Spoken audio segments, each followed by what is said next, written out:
Commander. We've done what we could for Garrus, but he took a bad hit. The doc's corrected with surgical procedures and some cybernetics. Best we can tell, he'll have full functionality, but... Shepard? Tough son of a bitch. Didn't think he'd be up yet. Nobody would give me a mirror. How bad is it? Hell, Garrus, you were always ugly. Slap some face paint on there and no one will even notice. Oh, don't make me laugh. Damn it, my face is barely holding together as it is. Some women find facial scars attractive. Mind you, most of those women are Krogan.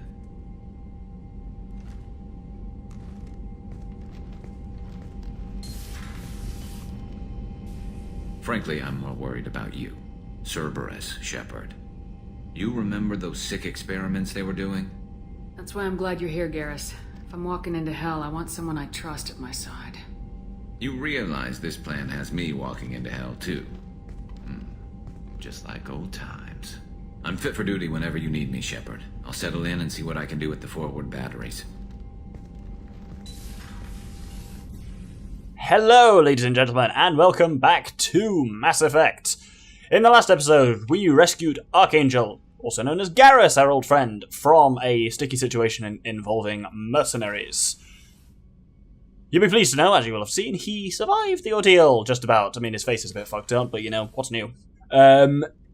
So, that's 3 of the 4 dossiers we have access to at the moment. Well, technically we have 6, but 2 of them are DLC, so I'm not going to count them. So, for now, it's time for side quests. We're going to be doing like 4 episodes of side quests. 3, 4, we'll see.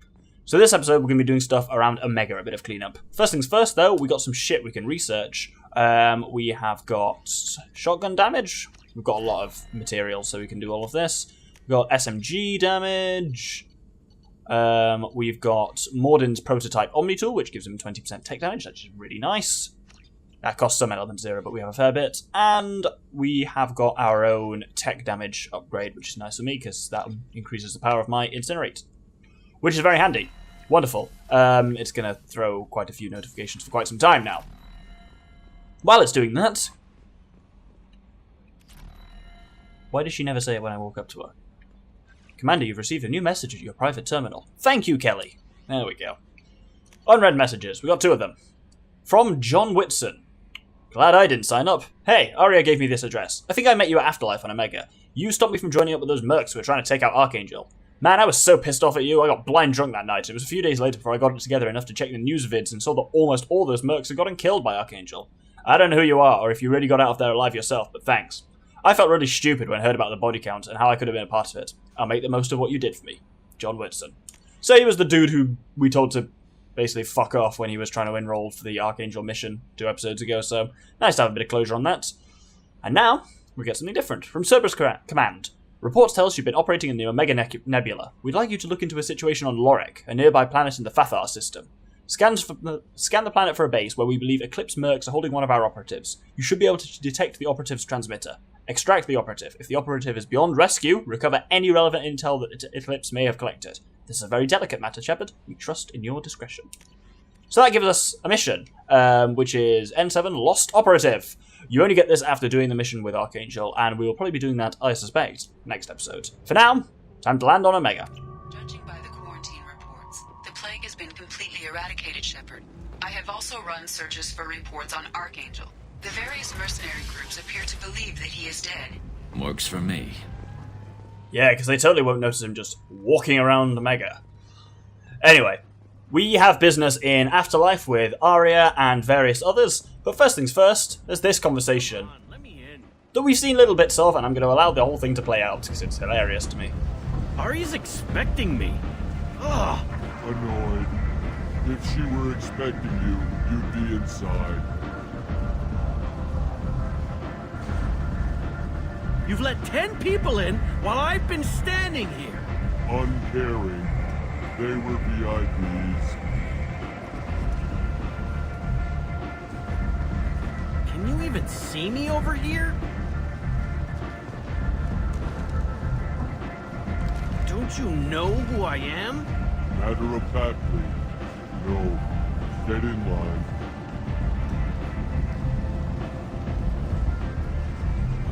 I'll pay you. I'm prepared to offer you 50 credits. With apparent interest, double it.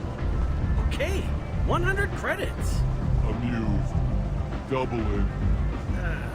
200 credits? Assertively, no. Get back in line. I've had enough of this. Let me inside or I'll smash that smelly ass you call a face. With barely constrained menace. Try it. Whatever. I don't want to go in there anyway. I've said it before and I'd say it again. Elcor dialogue is one of the true wonderful things about Mass Effect, and boy does that only get better from here on in. But also that cutscene was also, well, not cutscene, but the whole dialogue section was also kind of weird, because the guy's face was like pointing at us the whole time, when I feel like it shouldn't have been. That was really glitchy and kind of weird. Anyway, Aria's up there, but we're not going to talk to her for once. We're going to go down to Lower Afterlife. On the way down is Helena Blake. Those of you who watch my Mass Effect 1 series might remember her. She convinced us to basically, okay, let's say convinced, tricked us into killing the bosses of 2 rival crime syndicates, giving her a lot of power. But in the end, we persuaded her to give up a life of crime, saying it's not worth it. Somewhere between persuaded and threatened, but she's here now. Let's see what she's been up to. Commander Shepard? Is that you? I'd heard you were dead. I'm Helena Blake. We met a few years ago. I don't expect you'd remember. You removed 2 criminal warlords from power and persuaded me to retire. I'll never forget it. And now you're on Omega. Once a criminal, always a criminal, eh? Oh no, Commander. I retired. I know better than to go back on my word with you. You convinced me to turn my life around. I'm a social worker now, believe it or not. That seems like a hopeless job in a place like this. Quite the opposite, actually. This place needs it more than most. Doing the good work in a place like this requires that one understand how things truly work, which makes me uniquely qualified. That's more noble than I expected. Noble? No. It's just that someone came along a few years ago and made me see the error of my ways. You convinced me that I could use my contacts and skills for things other than smuggling and exploitation. I thank you for that. Well, I'm glad to hear you're keeping out of trouble. Thank you. This is all to your credit, Commander. I have to go. Of course. You must have more important things to do. So one of the things I quite like about Mass Effect 2 is that you do get... So that doesn't lead to anything. That's a completely kind of, in inverted commas, meaningless thing. But it is nice to get somewhat see the effects of decisions made in Mass Effect 2, even if Mass Effect 1 now, because even if they don't mean anything as such, they still feel a lot more real for that reason. So that's quite cool. Anyway, this is Lower Afterlife, which has, I'll be honest, more my kind of music. Let's grab a drink.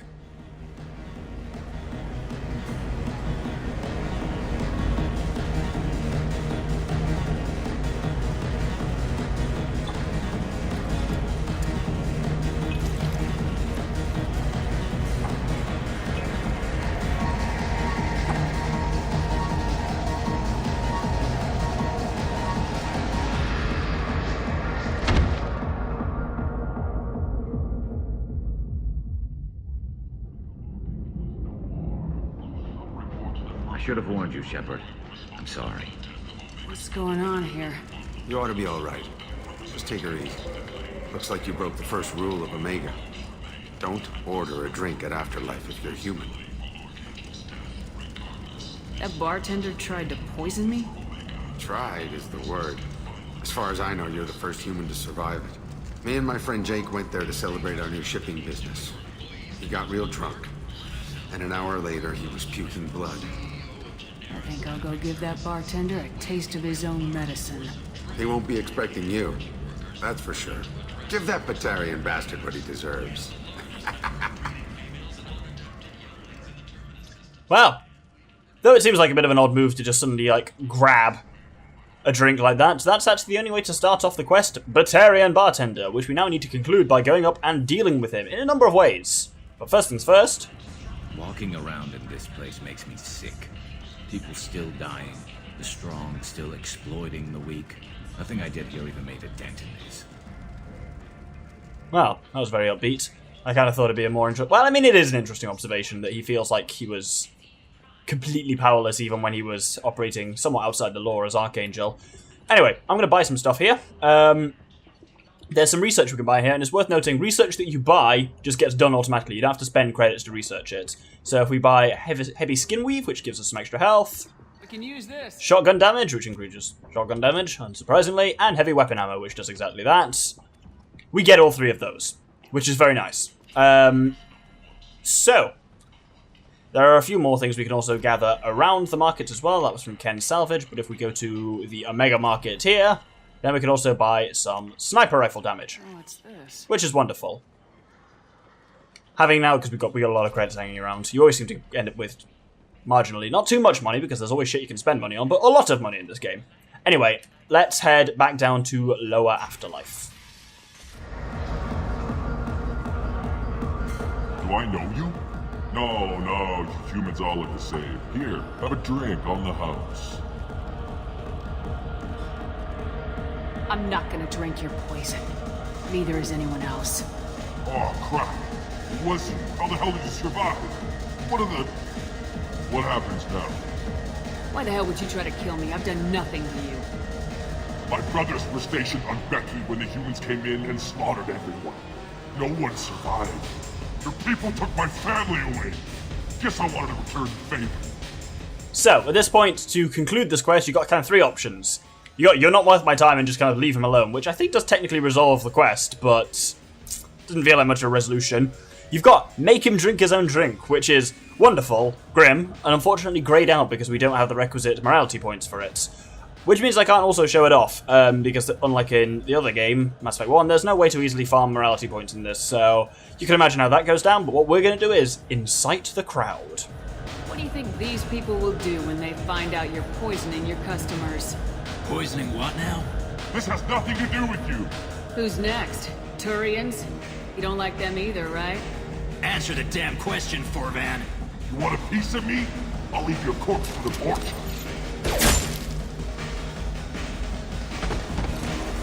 I'm not taking any chances. Yeah, there is no way to resolve that quest that ends particularly well for Forvan. I love how also incite the crowd translates as incite one Turian that happens to be standing around. Anyway, if you remember during the Archangel mission, we picked up a datapad that was talking about various mercenary groups being prepared to make a move on Aria together. Interesting. We took the datapad with us and should probably report it as being potentially seditious to Aria. What do you need? This datapad was on one of the mercs going after Archangel. They were coming for you next. Let me see.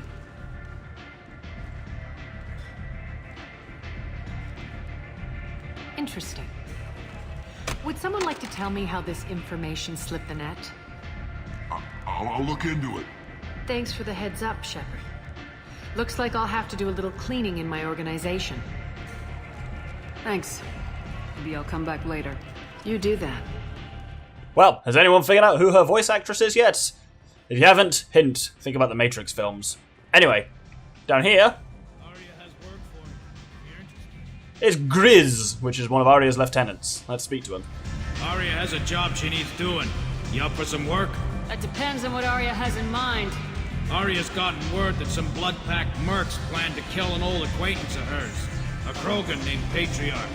She'd like you to keep that from happening. What's the Blood Pack's problem with Patriarch? If you've met Patriarch, you know.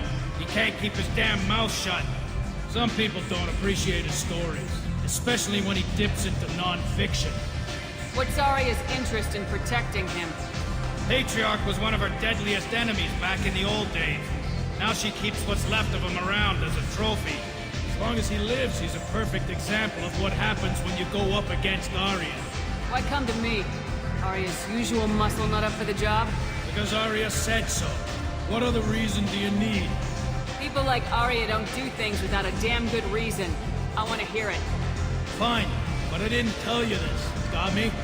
If it gets out that Arya's protecting Patriarch, well, that can look like a weakness.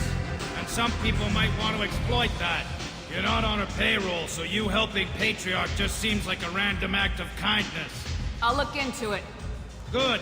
Patriarch's downstairs, likely surrounded by his fans. Get him into hiding until the mercs move on. Come back here when it's done, and you'll get your due. I'll be back when the job's done. Good luck. So, this gives us Omega, the Patriarch. This quest is only available once you, I believe, have to have completed Dossier the Professor, so Morden's acquisition mission. Because basically the two missions on Omega come with a side mission. The Garrus one has the datapad one that we just concluded, and Morden has the Patriarch one, and we get something if we do both. But look, there's a new bartender. It's a friendly-looking Salarian. Welcome to Afterlife. How may I serve you? Pour me a drink. Hold the poison. Oh yes, I heard about my predecessor's little scheme. I'm very glad you survived.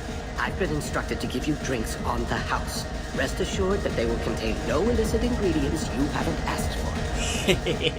I love that line, and of course you only get that if you've completed the Batarian bartender quest. Anyway, down here is Patriarch. Let's speak to him. No, you said he had close family. They'll just want revenge.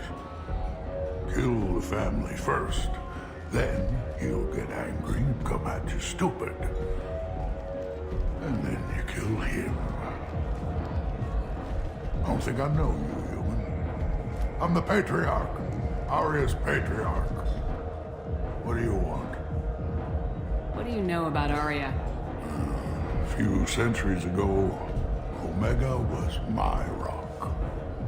When Aria arrived, she had nothing but the clothes on her back.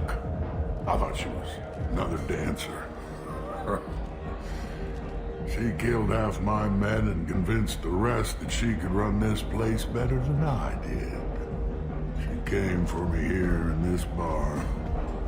We tore this place apart. She crushed one of my hearts, shattered half the bones of my body, and left me alive. What made her decide to leave you alive? No, she doesn't destroy what she could use.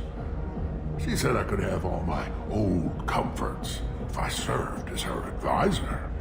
I knew how things worked. I knew who to lean on, who to smack down, who to smile at. And everyone who respected me saw me beaten, broken. They knew that as strong as I'd been, she was stronger. Rumor has it some people want you dead. Know anything about that? Well, I can think of a few. I know things. Old secrets, old grudges. A few floors you can dig up to find bodies underneath. Someone who wanted to weaken Aria might come after me. They do it to get to her, you see. Not for me. I don't matter enough anymore to have enemies of my own. Why do they call you Patriarch? It's like an Asari matriarch, only male. It was Aria's little joke. After she took me down, she let me live. Kept me around as an advisor and a trophy. A Krogan as old as you must have some great stories. I killed a lot of people, lived well, and was beaten by a small Asari who keeps me around as an example. My time is done. Anyone I killed is long forgotten. The stories are Aria's now. Some people want you dead. I've been asked to move you to safety. Well, of course. Aria wouldn't want me hurt. It would make her look bad.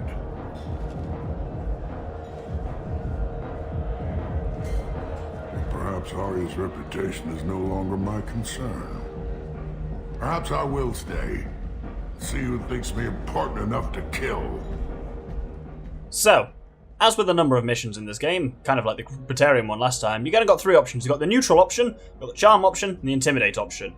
The neutral option is to put him into hiding, which is pretty much what Aria wants. We can convince him to go into hiding, and he hides. Yeah.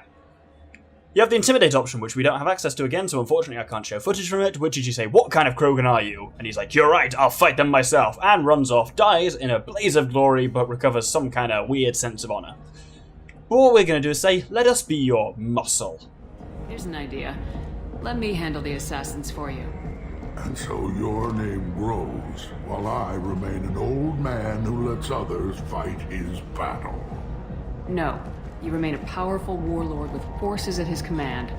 Now it's just Arya's trophy. You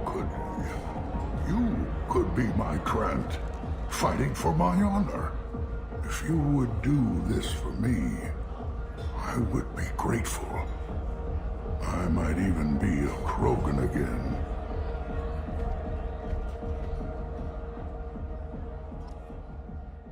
So, now that we've promised to do that, we need to find the thugs.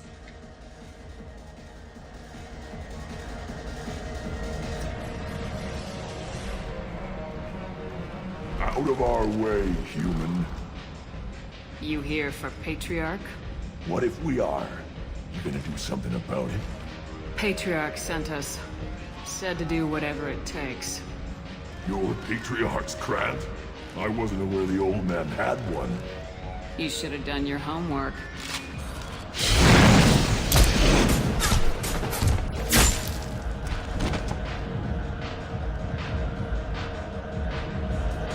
Kill them all. And everyone knows that the Patriarch is not to be crossed. Thanks to you, Arya may think of me as more than a trophy. A real advisor, maybe. Or even a threat. Use this. Don't ever let anyone think you're weak again. Thanks to you, I am a Krogan. By the way, be careful with Arya. She will approve of what you've done, I think. But not of you altering the balance of Omega. I think it reminds her too much of herself. So yeah, that's quite a nice way of concluding that one, I think, of restoring some honor to an old Krogan at the end of his life, and introduces some interesting concepts about how Krogan deal with issues of conflict, which become relevant as we move on into the later parts of the game, especially the idea of cramped kind of people who will fight for your honor becomes important, and I will really talk about that more as it becomes relevant. I said that again. I really need to... Yeah, well, fuck it. I'm going to keep saying it, aren't I? Anyway, let's speak with Grizz. Arya wants to speak with you. She heard you took on the Blood Pack assassins yourself. I wouldn't keep her waiting. Well, Arya sounds like she's in an excellent mood. Word has it that Patriarch's Krant took out the men sent here to kill him. Funny, I didn't know he had a Krant. Patriarch has more influence than you thought. I see. Well, maybe I should watch my back then. It's not what I asked, but you got the job done.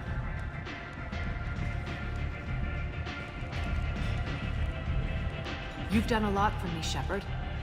Let me return the favor. We're sending your coordinates to a cache on an uncharted world. You want it? It's yours. What's the catch? No catch, I don't need it, and I don't want it to go to waste. Whatever you find is yours to deal with. Thanks. Maybe I'll come back later. You should find a nice young man to keep you warm in the meantime. You look like you need to loosen up a little. Wow, that was presumptuous.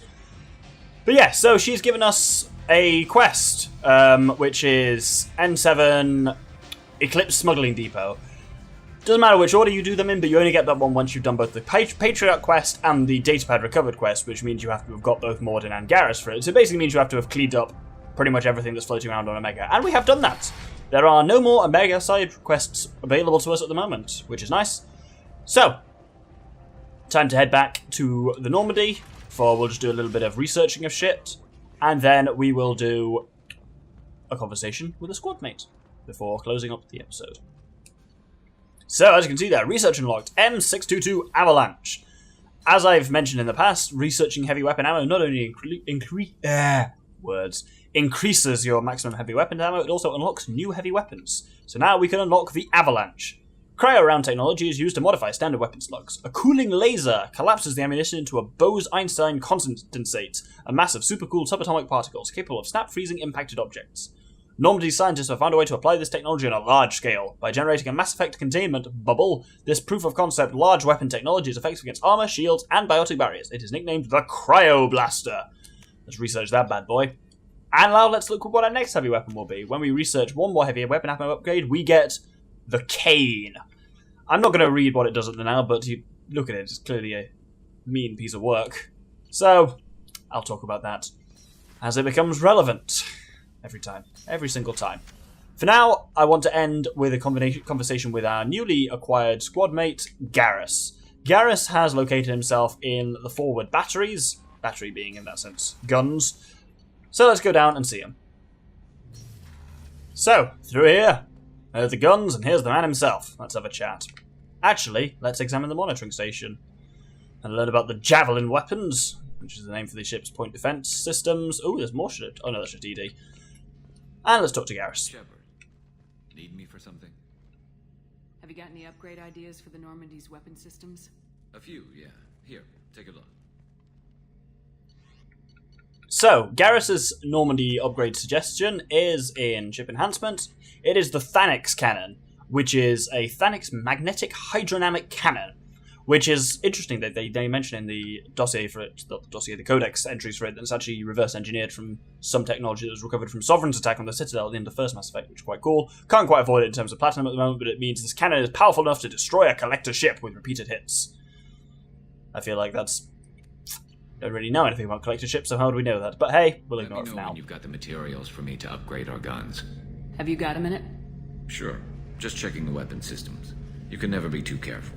I thought I'd seen every weapon in the galaxy in our fight against Saren. Mercenary work showed me otherwise. And now Cerberus rebuilds the Normandy with a few upgrades to boot. I wish we'd joined up with them sooner. You sure you're okay working with Cerberus? I can't exactly doubt your judgment. Not after I got my own squad killed. How'd you end up fighting mercenaries here on Omega?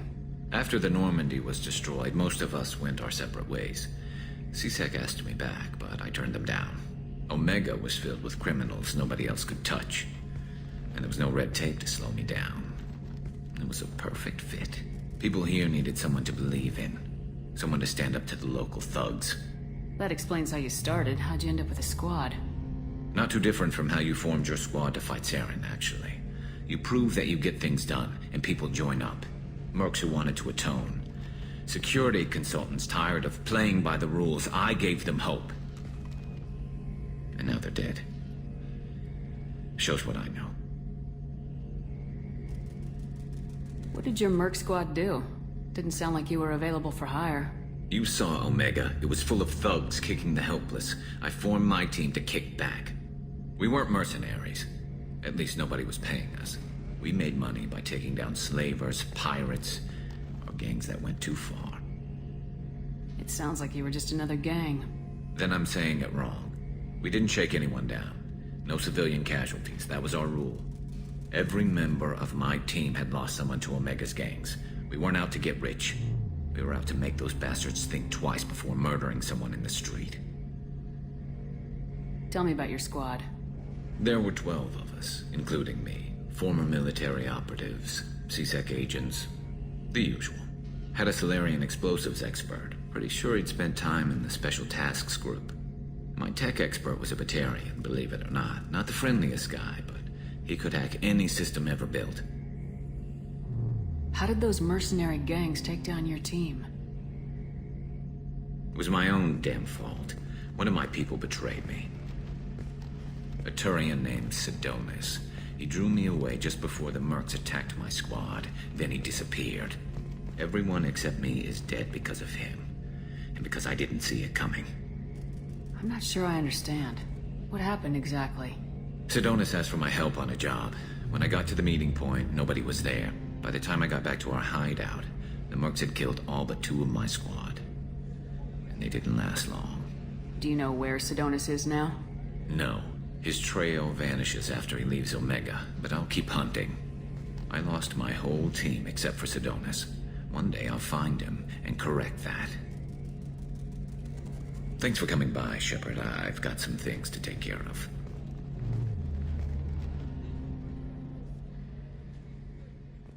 So, that fills in a little bit of what Garrus has been up to when he's been working as Archangel on Omega. And that concludes this episode for now, probably, because that's going to be on the 25 minutes area of things. So, yeah, thanks very much for watching. Next episode, we've cleared up some kind of random tasks around Omega. Next episode, we will be doing some of the side missions we acquired this episode. They're on different planets. We've got Cerberus's lost operative, and we've got Arya's Eclipse smuggling depot. We'll be trying to take care of the pair of them next episode. Hope you'll join me then. Thank you very much, and good day.